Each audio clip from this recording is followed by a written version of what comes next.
The desert has a silence that feels endless, a silence broken only by wind scraping across dry earth and the distant call of birds circling above.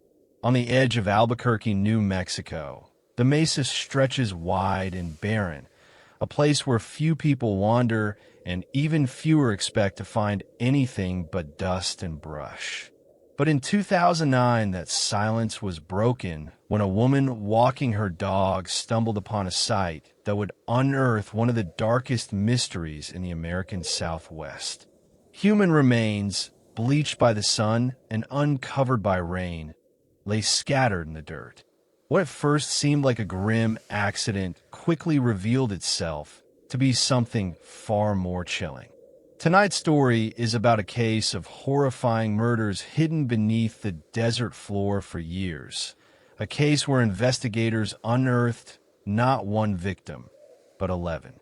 It is about women who vanished from their families, their lives cut short, and their remains buried in shallow graves.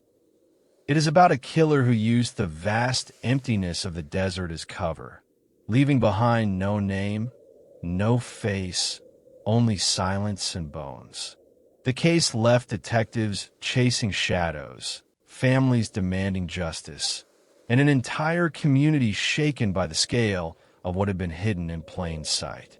As the story unfolds, you will hear about the discovery, the victims, the investigation, and the many unanswered questions that remain to this day. It is a story about grief, about fear, and about how sometimes, even with all the resources of modern law enforcement, a mystery can linger unsolved. This is the story of the case that has come to be known as the West Mesa Bone Collector. The story begins on a February afternoon in 2009. The sky over Albuquerque was pale, stretched thin by winter, the sun dimmed by haze. On the western edge of the city, where houses give way to dirt lots and the mesa rises in scrub and sand, a woman walked her dog along a familiar path. The ground was uneven, marked by brush and patches of disturbed earth left behind by construction projects that had stalled when the housing market collapsed. The area was barren, open, and quiet, the kind of place where one could walk for hours and see almost no one. As her dog sniffed near a patch of soil loosened by recent rains, something unusual caught her eye. Bones, pale against the dirt, exposed where water had washed the ground away. At first, she thought they might belong to an animal. Albuquerque's outskirts are home to coyotes, stray dogs, and wildlife whose remains sometimes scatter across the mesa. But when she looked closer, dread settled in. These are not animal bones. They were human. Police arrived quickly, their vehicles stirring dust as they pulled to the side of the dirt road. Officers marked the area, cordoned it off, and radioed for detectives. Within hours, the barren stretch of mesa was transformed into a crime scene. What began as the discovery of one set of remains became something much larger. As investigators combed the area, they found more bones, more shallow graves, more signs of disturbance in the soil. The reality set in. This was not a lone tragedy. This was a burial ground. Over the next weeks, law enforcement undertook one of the largest crime scene excavations in New Mexico history. More than 100 officers, forensic specialists, and volunteers combed the mesa on foot and on hands and knees, sifting soil, flagging evidence, and carefully removing remains. The desert that had seemed empty revealed its terrible secret, one grave at a time. By the time the excavation slowed, investigators had uncovered the remains of 11 women and one unborn child. Each discovery deepened the horror, not only for police but for the city as a whole. Families who had reported daughters, sisters, or mothers missing suddenly wondered if their loved one had been left in that desolate ground. The air around Albuquerque grew heavy with grief and dread as the numbers mounted. The Mesa, once just a stretch of open land eyed for development, had become a symbol of something darker. Reporters descended on the scene. Helicopters hovered overhead. Residents drove by to glimpse the lines of police tape flapping in the wind. What they saw was not just an investigation, but the unveiling of a hidden nightmare, one that had been buried for years in the dirt just beyond the city's edge. As the days turned to weeks in early 2009, the forensic teams painstakingly pieced together the remains lifted from a mesa. Each set of bones was carefully cataloged, each fragment marked, every scrap of clothing bagged as evidence. Forensic anthropologists, pathologists, and DNA specialists were called in to work alongside Albuquerque police. The task was monumental. 11 women, buried in shallow graves across an area of more than 90 acres, their remains commingled and weathered by years of exposure. One by one, the names of the missing began to surface. They were women who had vanished between 2001 and 2005, their disappearances noted but never solved. Most were young, many in their 20s, some still teenagers. They were daughters, sisters, and mothers, and they shared a haunting pattern.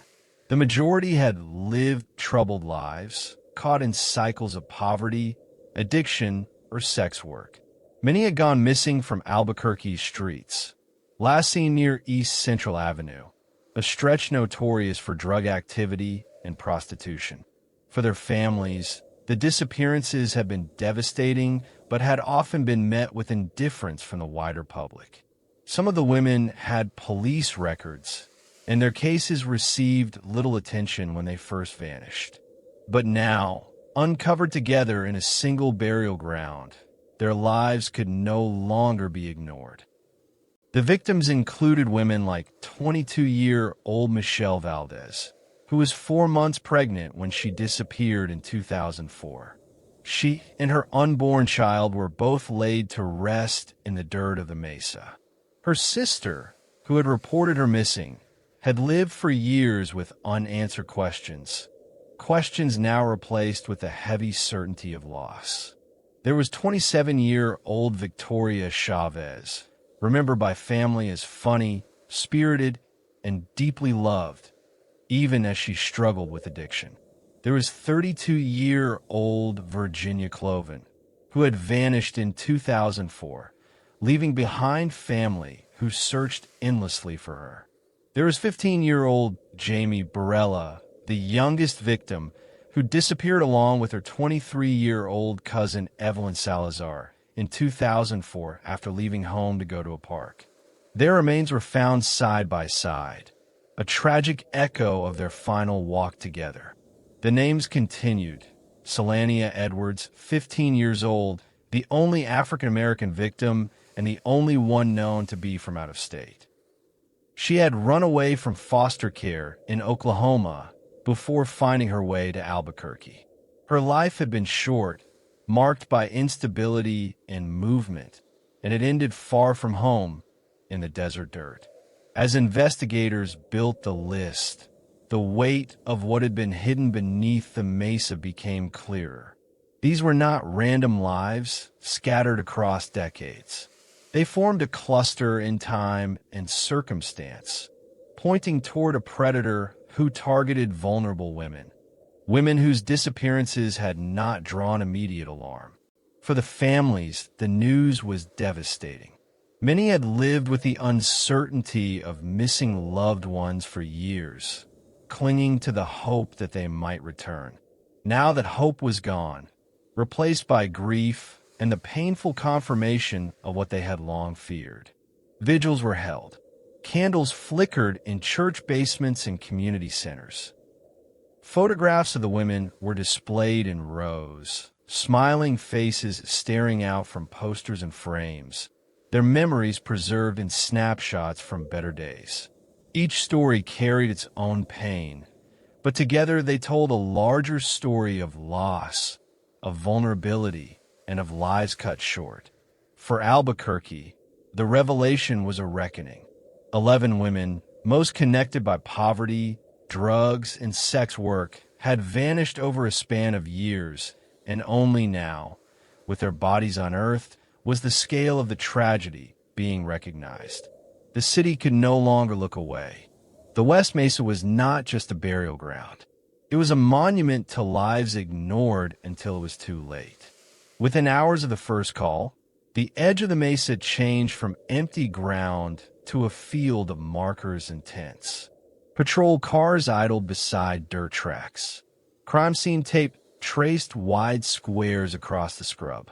Technicians in white suits moved slowly in lines that looked almost ceremonial from a distance. The wind kept lifting the tape, so it clicked against rebar stakes and then fell quiet again. Albuquerque police brought in everyone they could spare. Detectives, crime scene analysts, evidence clerks, and the department's small team of cold case specialists stood shoulder to shoulder with forensic anthropologists and technicians borrowed from other agencies. The goal was simple in words and impossibly difficult in practice.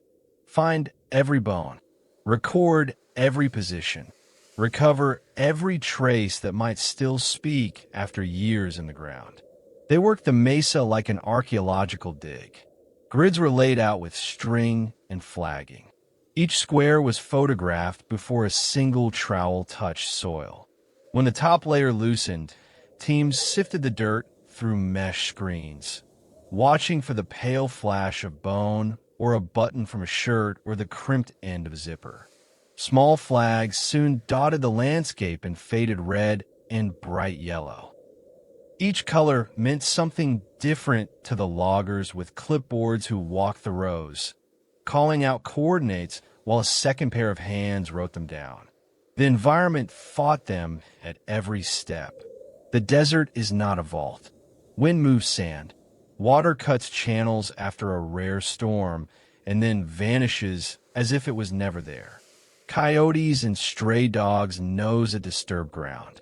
Sun bleaches and cracks what it cannot bury. Many of the graves were shallow, no more than a few spade lengths below the surface. Over the years, the soil had shifted and the edges softened. That was why the first bones had surfaced at all. It also meant the boundaries between graves blurred in places, and some remains were commingled by the slow work of time. Cadaver dogs were brought out in the cool hours of the morning. Their handlers guided them along the grid lines, letting them work into the wind, praising them when they sat at a spot that needed a flag. Ground-penetrating radar teams followed in the afternoon, running straight passes and then perpendicular passes, reading the soft echoes that hint at disturbed soil. Where both dog and radar agreed, dig teams came in with trowels and brushes. Where only one tool suggested a void, the site lead decided whether to risk the time. Those choices added up day after day. Back at a temporary command post, maps filled a plywood wall. Each square of the grid was shaded as it was completed, then rechecked, then signed off by a supervisor. Photographs were cataloged and cross-referenced to their coordinates. Bags of evidence were labeled with GPS points, date, time, and initials, then sealed and placed into coolers to protect fragile pieces from heat. Even the smallest fragments were saved. A single phalanx from a hand, a button, a strand of fabric caught on a root. The assumption was that everything mattered until proven otherwise. The scale of it stunned even the most experienced members of the team. This was not a scene to be processed in a weekend. It would take weeks to finish the first pass, and more to revisit squares where new information suggested a missed clue. Heavy equipment arrived to peel back layers only after the delicate work had gone as far as it could.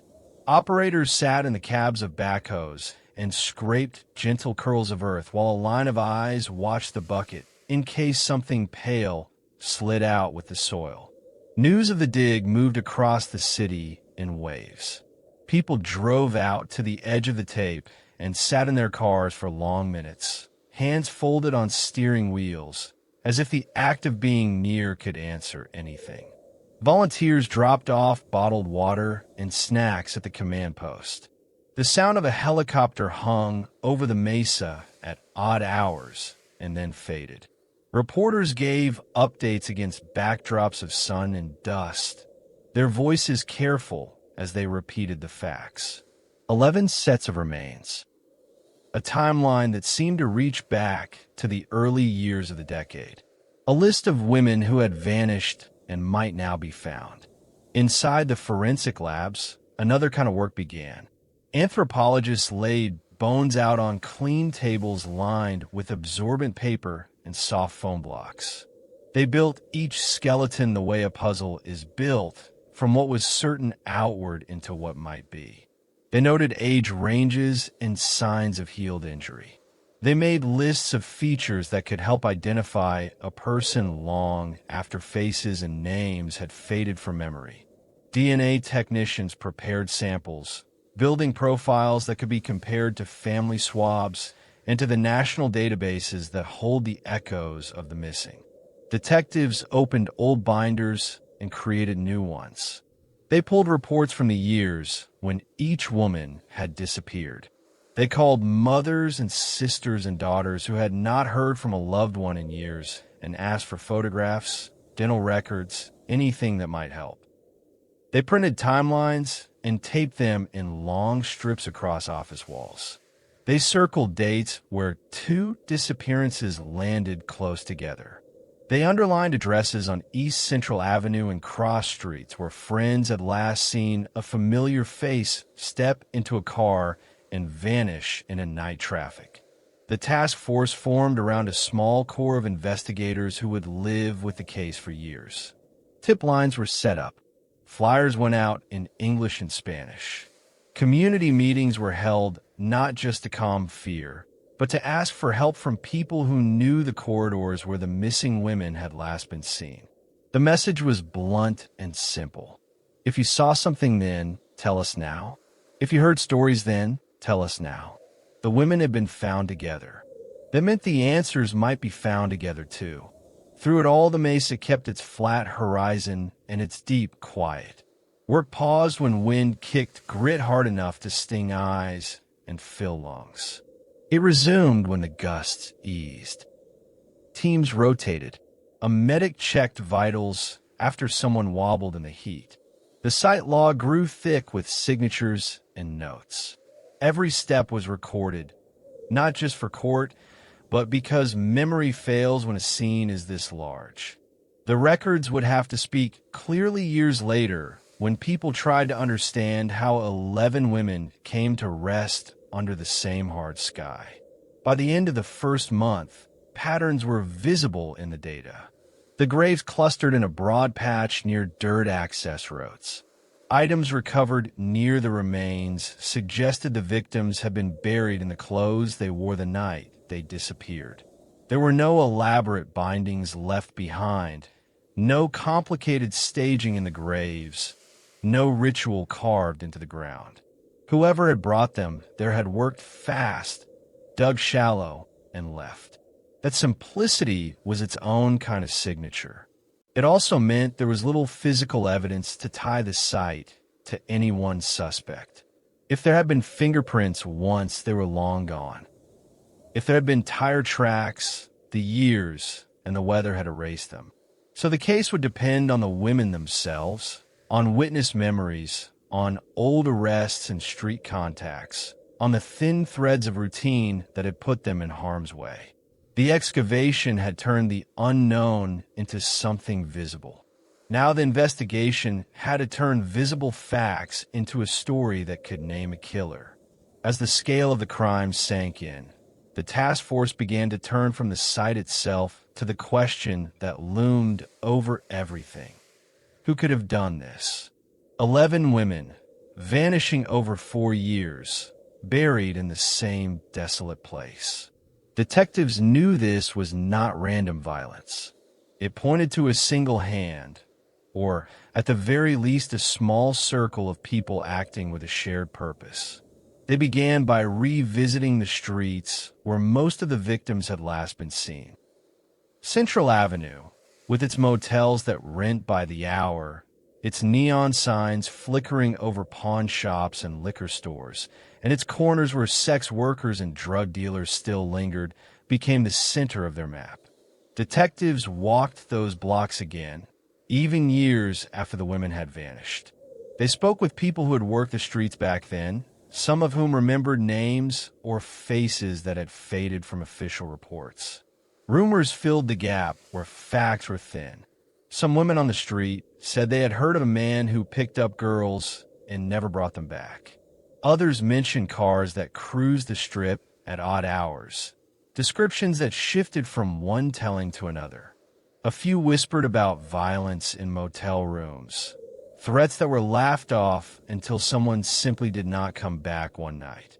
Detectives wrote down every detail, no matter how small or contradictory, and added them to the growing files.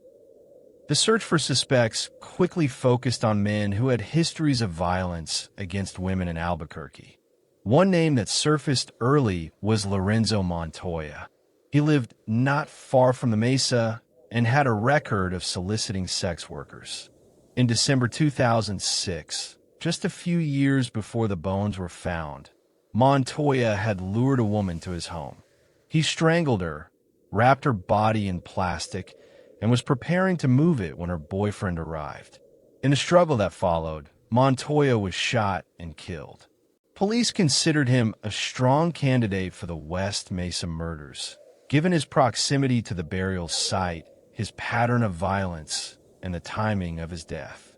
If he was the killer, his death in 2006 could explain why the disappearances seemed to stop around that time. But Montoya was far from the only suspect. Another name was Joseph Blee, sometimes referred to in local papers as the mid-school rapist because of a string of sexual assaults near schools in the 1980s. He had a history of violence, and when police searched his home years later, they found women's jewelry and plastic bags containing underwear, some marked with dates. He also had known connections to sex workers in Albuquerque. Investigators could never place him directly at the Mesa, but his past kept him high on the list of possible suspects. Fred Reynolds was another man of interest. He had once been a pimp in Albuquerque and was known to have associated with several of the missing women. By the time the bones were discovered, Reynolds was already dead, and police could never question him fully. His connection remained circumstantial, yet troubling enough that his name lingered in discussions of the case. Detectives also consider the possibility that the killer was someone entirely unknown to them, a predator who had passed through Albuquerque during those years and left again once the killing stopped. Serial killers often move between states, and the city sits at the crossroads of major highways that stretch in all directions across the Southwest. The case files swelled with theories, each suspect with pieces that fit and pieces that did not. Montoya was dead before the bones were found. Blee's crimes dated back decades and might not connect to the pattern on the Mesa. Reynolds was gone before he could be questioned. None of the men could be definitively linked to the site. The possibility that the true killer had vanished into the horizon remained open. For the public, the uncertainty was almost as frightening as the crime itself. It meant that even as the remains were buried again with care, the one who had left them there could still be out there. Families of the victims sat through press conferences, their grief sharpened by the lack of answers.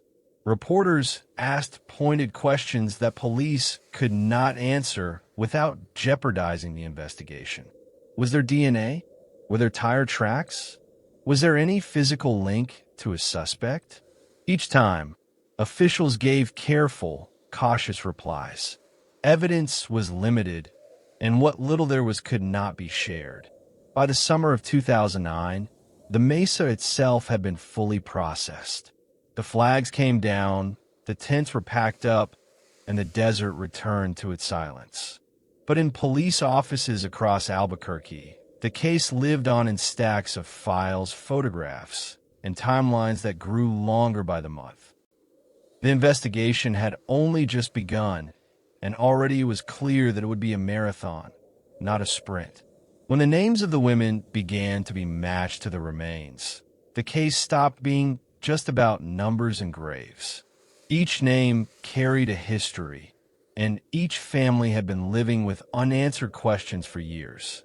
Michelle Valdez was remembered by her family as loving and funny, a young woman whose struggles with drugs had never dimmed the bond she shared with her sister and her parents. In 2004, when she disappeared, she was 4 months pregnant. Her unborn child was given the name Angel by relatives after her remains were found, a way of ensuring that both mother and child were mourned together. For Michelle's family, the discovery brought closure, but also a double grief. They had lost not one life, but two.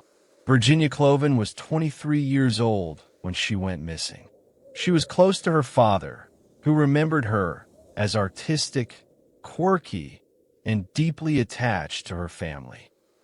She had spoken of wanting to move in with her boyfriend, but her plans were cut short when she vanished in 2004. Years later, her father described the agony of not knowing, of wondering each time the phone rang if it would be Virginia. When her remains were finally identified on the mesa, his worst fears were confirmed. Evelyn Salazar and her cousin Jamie Barella left home together one day in April 2004.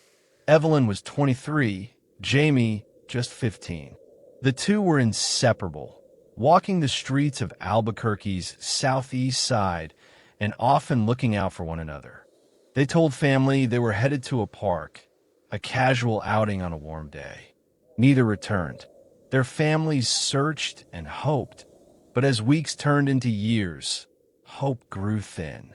The discovery that their remains lay side by side on the mesa was both devastating and strangely fitting. Even in death, they had stayed together. Victoria Chavez was 26 when she vanished. Friends described her as vibrant, someone who could make people laugh even in the darkest moments. But she had struggled with addiction, and like many of the others, she sometimes turned to sex work to survive. Her family had reported her missing, but her case, like so many others, received little attention at the time. Only when her remains were identified did her name return to headlines, this time as part of a grim roll call of victims. Selania Edwards stood out among the group. Just 15 years old, she had been a ward of the state in Oklahoma before she ran away in 2003. Her path took her to Texas and eventually to New Mexico. She was the only known African-American victim, the only one from out of state, and the youngest aside from Jamie Barella. For investigators, her presence raised questions about whether the killer had cast a wider net than just Albuquerque streets. For her family, her loss was compounded by the distance. She had vanished far from home, and her remains had been found in a place where no one had even known to look for her. There were others too, each with their own story. Monica Candelaria, 22, last seen in 2003. Julie Nieto, 23, who disappeared in 2004. Her family remembering her as a loving mother whose young son would grow up without her. Veronica Romero, 27, who had vanished in 2004, her absence leaving a wound in her family that never fully healed. Each woman had lived a life that was more than the sum of her struggles. Each had people who loved her, who missed her, who carried her memory long after the news cycle moved on. The pattern of the disappearances had been there all along, scattered across police reports and missing persons notices. But because so many of the women were involved in sex work or drugs, their vanishings had not been treated as urgent. Families often felt brushed aside when they tried to report them missing. Some were told their loved ones might have just run off, that they would turn up eventually. When they didn't, families were left with silence. The discovery on the mesa revealed that silence had been covering a pattern all along, one that had gone unnoticed until it was far too late. For the families, the confirmation of their loved ones' deaths was a mix of closure and renewed pain. Funerals were held years after the women had first disappeared. Vigils were organized, with candles flickering against photographs taped to poster boards. Mothers and fathers stood before microphones and pleaded for justice. Siblings spoke of memories, shared laughter, small traditions, promises never kept. For the children of the victims, the losses were even deeper. Some grew up without mothers. Others were old enough to remember when their lives had been abruptly changed. The victims' stories, once sidelined, began to take center stage in Albuquerque. Community groups organized memorials. Artists painted murals to honor the women. Advocates pointed to the case as a stark reminder of how society often treats the most vulnerable as disposable until tragedy forces attention. The West Mesa had given the women back their names, but the city now had to reckon with why those names had been forgotten in the first place. With the remains identified and the victims' stories brought into focus, investigators turned to the most pressing question of all. Who was the person who had done this? And what could the burial ground tell them about his mind? The FBI brought in profilers to study the crime scene, and local detectives compared notes with experts who had worked serial murder cases across the country. The goal was not only to narrow the suspect list, but to understand what kind of predator they were dealing with. The first detail that stood out was the choice of location. The mesa, barren and wide open, was both obvious and hidden.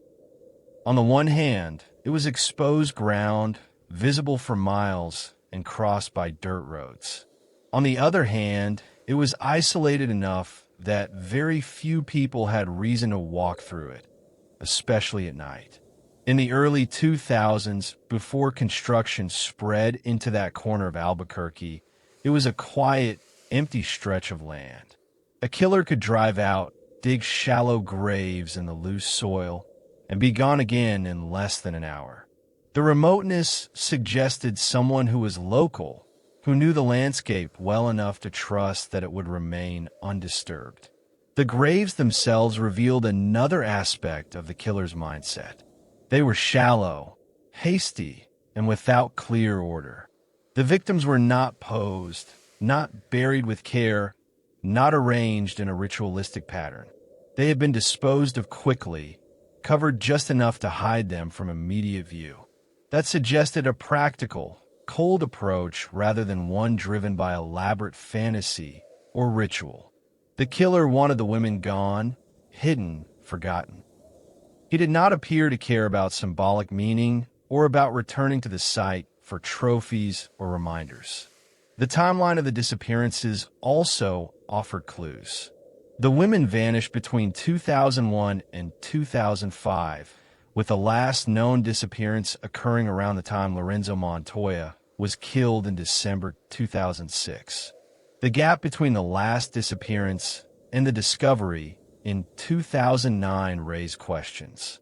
Had the killer stopped because he was dead or incarcerated? Had he moved to another city and continued there?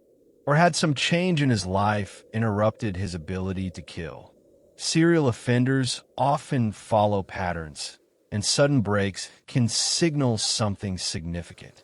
The victims themselves suggested a predator who specifically targeted vulnerability. Almost all were women involved in sex work or struggling with addiction. Many were last seen along Central Avenue, a corridor the killer likely cruised often.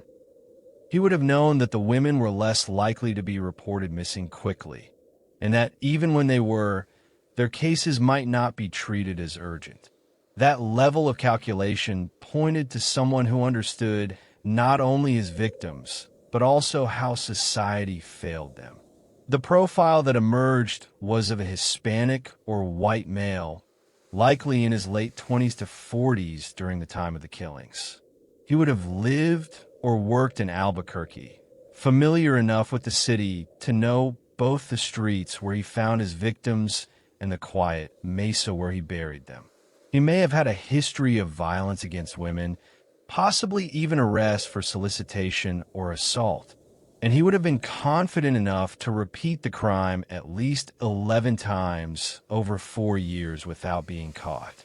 Psychologists consulted on the case debated how much the burial ground revealed about the killer's psychology. Some argued that the shallow graves and quick disposal pointed to someone impulsive, perhaps disorganized, who killed in bursts of rage or opportunity. Others saw a more methodical hand, noting that the consistency of the burial site and the narrow window of time suggested planning and control. He may not have cared about neat graves, but he clearly cared about concealment, choosing the same place again and again, trusting the desert to protect him. What was most chilling, profilers noted, was not what the killer did, but what he did not do. He left almost nothing behind. No weapons, no personal items, no clear traceable evidence. That restraint implied experience. This was not someone committing their first crime, fumbling in panic. It was someone who had done it before and knew how to leave little for investigators to work with. That realization fed the fear that the West Mesa graves might not represent the beginning of his crimes, but merely the middle, a part of a larger story still hidden in other states, other deserts, other forgotten places. The public wanted certainty. They wanted a name, a face, a mugshot to attach to the horror. But investigators were left with a profile, a sketch of a predator who had moved like a shadow through Albuquerque in the early 2000s, choosing women whose lives were already fragile and then erasing them from the city streets. A shadow who might be gone, or might still be out there, waiting. As the months rolled on in 2009, detectives built thick files on every man who might fit the profile. Each suspect had some connection, some shadow that touched the victims' lives or the burial ground. But with each lead came complications, contradictions, and dead ends that left the case mired in uncertainty. The strongest early candidate remained Lorenzo Montoya. He lived just a few miles from the Mesa and had been arrested multiple times for soliciting sex workers. Neighbors remembered him as odd, keeping to himself, and sometimes patrolling his street late at night. Police reports from 1999 showed he had been accused of choking a sex worker he had hired, though charges were dropped. In December 2006, he arranged online to meet another woman for sex at his home. When she arrived, he attacked her, binding and strangling her. Her boyfriend, who had driven her there, waited outside in the car. When Montoya tried to load her body into his trunk, the boyfriend rushed in. A struggle broke out, and Montoya was shot and killed. That timeline intrigued detectives. The West Mesa disappearances appeared to stop after 2006, the same year Montoya died. The theory was simple. Montoya had been the killer, and his death had brought the murders to an abrupt end. But there was no direct evidence linking him to the Mesa. No DNA, no witnesses, no physical tie. Police searched his property after the bones were discovered, but nothing connected him to the graves. He remained a plausible suspect, but never a confirmed one. Then there was Joseph Blee. In the 1980s, he had been labeled by police as the mid-school rapist, suspected of raping young girls near Albuquerque schools. He was eventually convicted of multiple counts of sexual assault. In 2010, detectives searched his home and found women's jewelry, clothing, and plastic bags containing underwear, some marked with dates and locations. Blee had a known pattern of cruising Central Avenue and had been stopped by police dozens of times in areas where sex workers were known to work. He had even been questioned about a missing woman years before. But again, Investigators could never establish a direct tie between Blee and the Mesa. His history made him deeply suspicious, but suspicion alone could not close the case. Fred Reynolds was another name that circulated in the files. He had been a pimp in Albuquerque during the early 2000s and was connected to several of the missing women. Reynolds had photographs of some of them, which police found after his death. But Reynolds himself died of natural causes in 2009 before he could be seriously questioned about the Mesa. His connections were circumstantial, strong enough to raise alarms, but not strong enough to prove involvement. Other men drifted in and out of focus. A house painter with a history of violence. A drifter spotted on Central Avenue in the early 2000s who matched vague descriptions. Even tips about long-haul truckers who passed through Albuquerque regularly were considered. Each was logged, investigated, and then filed away when nothing concrete emerged. The problem was always the same. The site gave up almost nothing that could be tied to a specific person. The graves were too shallow, the evidence too degraded, the years too long. By the time the bones were found, whatever traces the killer might have left were gone. No fingerprints, no clear DNA profiles, no tire tracks, just bones and soil. Detectives tried to use cell phone records, cross-referencing the dates when the women went missing with pings from known offenders' phones. They pulled arrest logs and compared them to timelines. They scoured databases for links between the suspects and the victims. But again, nothing stood firm. Each thread frayed before it could become a rope. For the public, the presence of so many suspects without answers bred frustration and fear. If Montoya had been the killer, why not prove it? If Blee had been responsible, why not charge him? If Reynolds had been involved, why hadn't anyone spoken up sooner? Community meetings turned tense as families demanded clarity.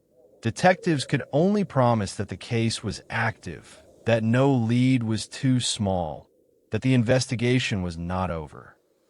By the end of 2010, the list of names remained just that, a list. Montoya dead, Reynolds dead, Blee alive but uncharged. Others drifting in the background.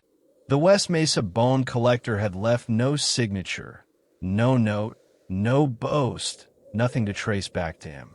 He had vanished as completely as the women he took, leaving detectives to chase shadows. As weeks turned into months after the discovery on the Mesa, the city of Albuquerque carried a weight it had never known before. 11 women, buried in shallow graves within sight of growing subdivisions, had forced the city to confront something it had ignored for too long. For the families, the grief was sharp and personal. For the wider community, it was a reckoning with the vulnerability of women whose lives had been marginalized until the moment their bodies were uncovered. Vigils became common in the months that followed.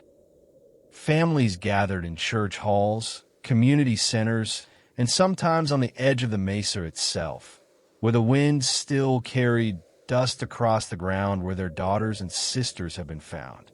Candles flickered in the twilight, photographs of the women taped to boards or held in hands. Names were read aloud, one after another, each spoken into the air as if to reclaim them from the silence in which they had been buried. For mothers like that of Jamie Barella, the youngest victim at just 15, grief was not only about losing a child, but about losing her alongside niece, Evelyn Salazar, who had gone missing the same day. For the Valdez family, mourning was doubled by the knowledge that Michelle's unborn child had also perished with her. Families spoke of birthdays missed, of children growing up without mothers, of fathers who would never again see their daughters. These vigils were more than personal mourning. They became public events, calls for justice, and reminders that the women had mattered. Activists and advocates joined the families, pointing out how the victims' struggles with addiction and sex work had made their disappearances too easy to dismiss when they were first reported. If their cases had been treated with urgency, some argued perhaps lives could have been saved.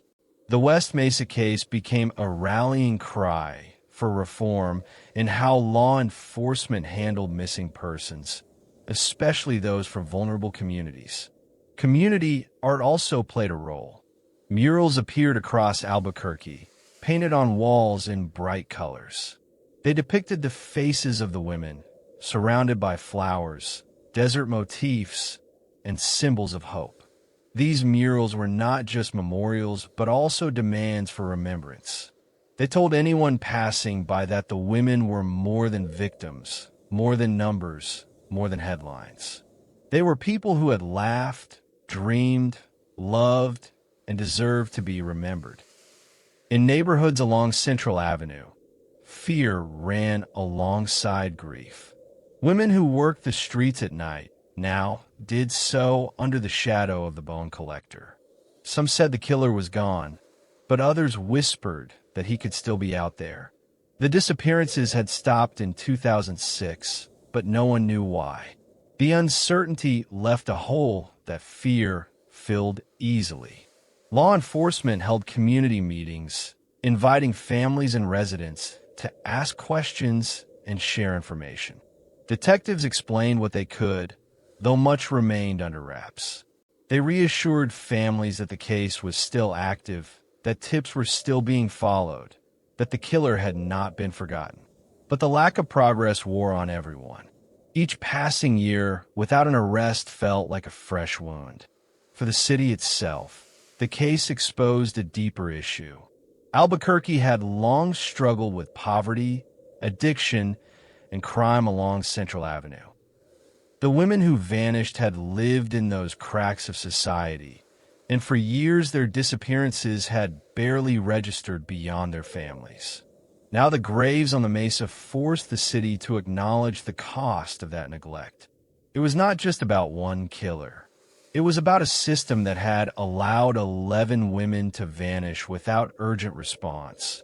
Their cases dismissed until the desert itself revealed the truth. The grief of the families, the fear of the community, and the reckoning with systemic failures combined into a haunting legacy. The West Mesa was no longer just a barren stretch of land. It had become a place of mourning, a reminder of lives lost, and a symbol of questions still unanswered. To understand how the West Mesa case unfolded, investigators and journalists alike have often looked back to the Albuquerque of the early 2000s. The city then was marked by contrasts. There were growing suburbs and new housing developments pushing outward into the desert. But alongside growth, there were deep pockets of poverty, addiction, and crime, especially in the southeast corridor that stretched along Central Avenue. Central Avenue, once part of the iconic Route 66, carried decades of history.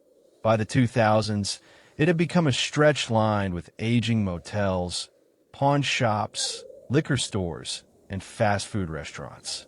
At night, neon signs flickered over streets where sex work and drug deals were common. For many women struggling with addiction, the avenue became a place to survive day to day, working for money to buy food, to pay for a room, or to feed a habit. It was dangerous, but it was also where community formed among people living on the margins.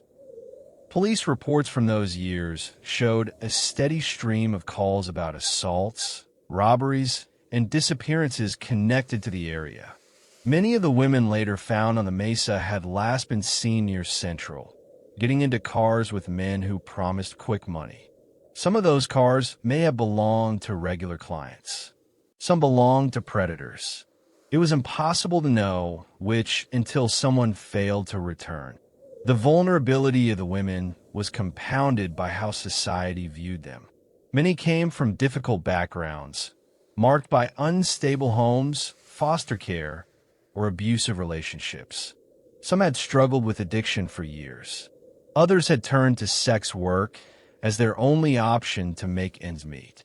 When families reported them missing, police often assumed they had left voluntarily, caught up in the transience of street life. Missing persons reports were sometimes filed late because families themselves were not sure if their loved one had simply gone off for a time. Each of those delays added up to a gap the killer exploited. The early 2000s also brought pressures that left the city stretched thin. Law enforcement resources were limited, and the national focus had shifted heavily toward counterterrorism in the years after September 11th. Local police departments across the country reported that federal funding and attention often pulled investigators away from traditional crimes. In Albuquerque, this meant cases involving vulnerable women were sometimes given fewer resources than they needed. The economic downturn of the mid-2000s made things worse. The very housing developments that crept toward the Mesa stalled when the market collapsed. Construction crews left behind patches of disturbed land, dirt roads, and half-built neighborhoods. These empty lots created opportunities for concealment. They became convenient dumping grounds, places where no one would notice shallow graves until years later, when rains washed the earth away. For the women, daily life in those years meant constant risk. Friends disappeared without explanation. Rumors traveled fast on the street about men who were rough, about cars to avoid, about places where others had last been seen. But rumors alone could not protect them. The killer blended into that environment, using the vulnerabilities of the women and the indifference of the system as his cover. When the bones were uncovered in 2009, the city was forced to confront this context head-on. The case revealed not only a serial predator, but also the conditions that had allowed him to operate. Vulnerable women, overlooked disappearances, stalled development, limited law enforcement resources. Together, they had created the silence in which 11 women vanished. This broader picture did not lessen the killer's responsibility, but it did explain why the graves on the Mesa had been possible. The West Mesa was not only a crime scene. It was a reflection of a city in which inequality and neglect had carved deep cracks. And it was in those cracks that lives have been lost. Even after years of searching, the West Mesa case remains defined more by questions than by answers. The 11 women and the unborn child whose remains were recovered are known, but the identity of the one who buried them has never been proven. The investigation has remained open, passed from one set of detectives to another, kept alive by cold case units, and revisited whenever new technology or a fresh lead offers a sliver of hope. One mystery is whether all the victims have even been found. The excavation in 2009 covered an enormous area, but the desert is vast and unforgiving. Some investigators worry that more graves could lie beyond the grid that was searched, perhaps further out on the Mesa or in other remote corners of New Mexico. Families of missing women whose names were not among the 11 have long asked whether their loved ones might still be out there. Each rainstorm, each shift in the soil, brings the possibility that more remains could surface. Another mystery is the timeline itself.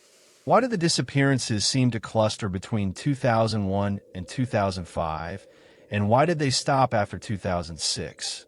If Lorenzo Montoya was indeed the killer, his death might explain the abrupt end. If it was someone else, then what changed in his life? Did he move to another city? Did he go to prison for another crime? Or did he simply stop, an outcome rare for serial offenders, but not unheard of? Detectives continue to receive tips even today.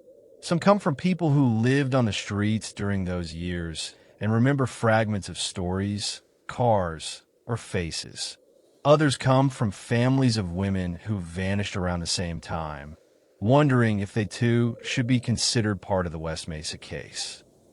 The tip line has never been shut down, and the case remains one of the largest unsolved serial murder investigations in the Southwest. Advances in technology have given investigators new tools. DNA testing has become more sophisticated, capable of extracting profiles from smaller and more degraded samples. Genetic genealogy, the method that has solved cold cases across the country by tracing family trees, is another possible avenue. But so far, the case has not yielded the crucial piece of DNA that could be compared against national databases. The graves were simply too weathered, too exposed, too stripped of trace evidence. For the families, the wait has been agonizing. Some have died without ever knowing who took their loved ones. Others continue to attend vigils and speak at community events, keeping the memory alive. For them, justice is not only about a conviction. It is about the dignity of recognition, the acknowledgement that their daughters' lives mattered, that their deaths will not be forgotten in the silence of the desert. The city of Albuquerque has also been marked permanently by the case. The West Mesa murders became part of its identity, a reminder of both vulnerability and resilience. Documentaries, podcasts, and news specials have revisited the case over the years, each time bringing new attention but no new answers. The women's faces appear in murals, in memorials, in newspaper retrospectives. They have become symbols of lives lost too soon, but also of a community's demand for justice. What lingers most is the sense of a killer who slipped away. Someone who walked the same streets, who cruised Central Avenue, who knew the empty dirt roads on the edge of the city. Someone who carried women into the desert and left them there. That person has never been named. Whether dead, imprisoned, or still alive and walking free, his shadow hangs over the mesa. Today the West Mesa lies quiet again. The flags are gone, the tents are packed up, and the desert wind has covered the scars of excavation. But for anyone who knows the story, the silence there is heavy. Beneath the flat horizon lies a secret that was revealed but never fully explained. A mystery that remains unsolved more than a decade later. This is what makes the case endure. The questions left unanswered, the lives cut short, and the knowledge that justice has never come. In the years since the discovery on the mesa, the case has become more than just an investigation. It has seeped into the cultural memory of Albuquerque and beyond. Documentaries on true crime channels have revisited the story, offering timelines and theories. Podcasts have dedicated entire seasons to piecing together the fragments of what happened. Local artists have kept the victims' faces alive through murals and memorials, bright colors against brick walls, symbols of remembrance in a city still carrying grief. Writers and journalists who studied the case often returned to the same themes. How could so many women vanish before anyone connected the dots? How could a killer bury 11 lives so close to neighborhoods and go unnoticed for years? What does it say about the way society values, or fails to value, the lives of women caught in cycles of poverty, addiction, and sex work? These questions linger not only in Albuquerque, but across the country, wherever vulnerable lives are overlooked until tragedy makes them visible. Psychologists have also weighed in, debating what the burial ground revealed about the killer. Was he an organized predator who chose his victims carefully, or a chaotic opportunist who struck when he could? Did the sudden stop in 2006 mean he was dead, or that he simply changed his hunting ground? Without answers, these questions remain speculative, adding to the eerie weight of the mystery. The case has also drawn comparisons to other unsolved mysteries. The Gilgo Beach murders on Long Island, where bodies of women were discovered in a similar pattern, were often mentioned alongside West Mesa. Both cases involved sex workers. Both revealed multiple victims buried together, and both remained unsolved for years. These comparisons reminded the public that the West Mesa killer was not alone in his methods, that patterns like this have appeared in other places, other times, with other names attached. Yet what makes the West Mesa case distinct is the silence that surrounds it. The desert itself seems complicit, its wide horizons and shifting sands swallowing the evidence of crimes committed in the shadows. The killer left no taunt, no message, no clear trail, just shallow graves and unanswered questions. That silence is part of what has made the story so enduring, a blank space where fear and speculation take root. For the families, cultural attention has been a double-edged sword. On one hand, it keeps their loved ones' names alive, ensuring they're not forgotten. On the other, it reopens wounds, forcing them to relive their grief each time a new documentary airs or a journalist knocks on their door. Still, most families have chosen to keep speaking, to keep telling their daughters' stories, believing that silence would only give the killer what he wanted. Today, the West Mesa Bone Collector remains one of the most haunting, unsolved serial murder cases in the United States. The site is quiet again, just another stretch of desert to anyone driving by. But for those who know, it is more than empty ground. It is a mass grave, a reminder of lives lost, and a symbol of justice delayed. As we close this story, let's take a moment to reflect on the lives of the women who were found there. They were more than their struggles, more than their vulnerabilities. They were daughters, sisters, mothers, cousins, friends. Their names deserve to be spoken. Their memories deserve to be honored. And their stories deserve to be remembered not only as part of mystery, but as part of a call for compassion and justice. Thank you for listening to this account of the case that came to be known as the West Mesa Bone Collector. This has been another entry in the True Crime for Sleep series, where we revisit true crime cases in detail, told slowly and carefully, so you can reflect or rest as you listen. Feel free to explore more stories here, each one a reminder of the mysteries that remain unsolved, the lies behind the headlines, and the enduring search for answers. Good night.